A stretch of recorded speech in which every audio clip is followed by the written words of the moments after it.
ತಂದೆ ಸಾವಿನ ದುಃಖದ ನಡುವೆಯೂ ನವಲಗುಂದ ಪಟ್ಟಣದ ಸರ್ಕಾರಿ ಉರ್ದು ಪ್ರೌಢಶಾಲೆ ವಿದ್ಯಾರ್ಥಿನಿ ಶಬಾನಾ ನರ್ಹಸನ್ ಪಟಾಸು ಅವರು ಕಳೆದ ಮಾರ್ಚ್ ತಿಂಗಳಲ್ಲಿ ಎಸ್ಎಸ್ಎಲ್ಸಿ ಪರೀಕ್ಷೆಗೆ ಹಾಜರಾಗಿ ನಂತರ ಪ್ರಕಟಗೊಂಡ ಫಲಿತಾಂಶದಲ್ಲಿ 70% ಅಂಕ ಪಡೆದು ಎಸ್ಎಸ್ಎಲ್ಸಿ ಪಾಸಾಗಿದ್ದಳು.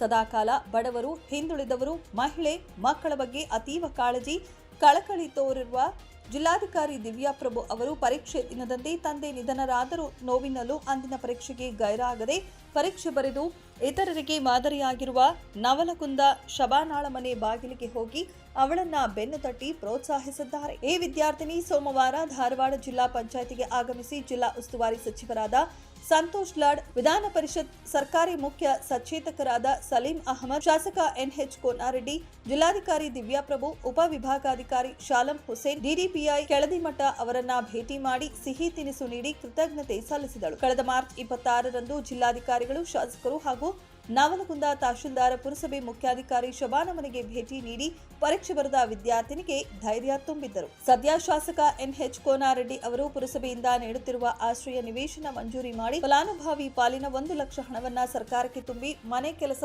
ನಿರ್ಮಾಣ ಮಾಡುತ್ತಿದ್ದು, ಇನ್ನೆರಡು ತಿಂಗಳಲ್ಲಿ ಸಂಪೂರ್ಣ ಮನೆ ನಿರ್ಮಾಣ ಮಾಡಿ ಶಬಾನಾ ಅವರಿಗೆ ಮನೆ ಹಸ್ತಾಂತರ ಮಾಡಲಿದ್ದಾರೆ. ಜಿಲ್ಲಾಧಿಕಾರಿಗಳು ಈಗಾಗಲೇ ತಾಯಿಗೆ ವಿಧವಾ ವೇತನ, ರಾಷ್ಟ್ರೀಯ ಕೌಟುಂಬಿಕ ನೆರವು, ಮಕ್ಕಳ ರಕ್ಷಣಾ ಘಟಕದಿಂದ ಶಿಷ್ಯ ವೇತನ ಹಾಗೂ ಶಬಾನಾ ಅವರ ತಾಯಿಗೆ ಮಾನಸಿಕ ಕಾಯಿಲೆಯಿಂದ ಗುಣಮುಖರಾಗುವ ಔಷಧಿಯನ್ನ ವೈದ್ಯರ ಮೂಲಕ ಕೊಡಿಸುತ್ತಿದ್ದಾರೆ. ನಿನ್ನೆ ಜಿಲ್ಲಾಧಿಕಾರಿಗಳನ್ನ ತನ್ನ ಕುಟುಂಬದೊಂದಿಗೆ ಭೇಟಿ ಮಾಡಿದ ಶಬಾನಾ ಈಗ ಪಿಯುಸಿ ಓದಲು ಇಚ್ಛಿಸಿ ಕಾಲೇಜು ಅಡ್ಮಿಷನ್ ಫೀಸ್, ಹಾಸ್ಟೆಲ್ ಸೌಲಭ್ಯಕ್ಕಾಗಿ ವಿನಂತಿಸುತ್ತಿದ್ದಾಳೆ. ಜಿಲ್ಲಾಧಿಕಾರಿಗಳು ಎಲ್ಲವನ್ನ ಕಲ್ಪಿಸಿ ಅವಳ ಓದಿಗೆ ನೆರವಾಗುವ ಭರವಸೆ ನೀಡಿದ್ದಾರೆ ಮತ್ತು ಅವಳ ಸಹೋದರಿಯರ ಓದಿಗೆ ಅಗತ್ಯ ಸೌಲಭ್ಯ ಸಹಾಯ ನೀಡುವುದಾಗಿ ತಿಳಿಸಿದ್ದಾರೆ.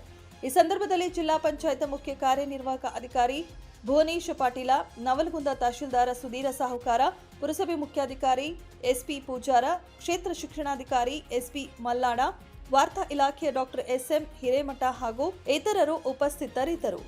9 ಲೈವ್ ನ್ಯೂಸ್ ಧಾರವಾಡ.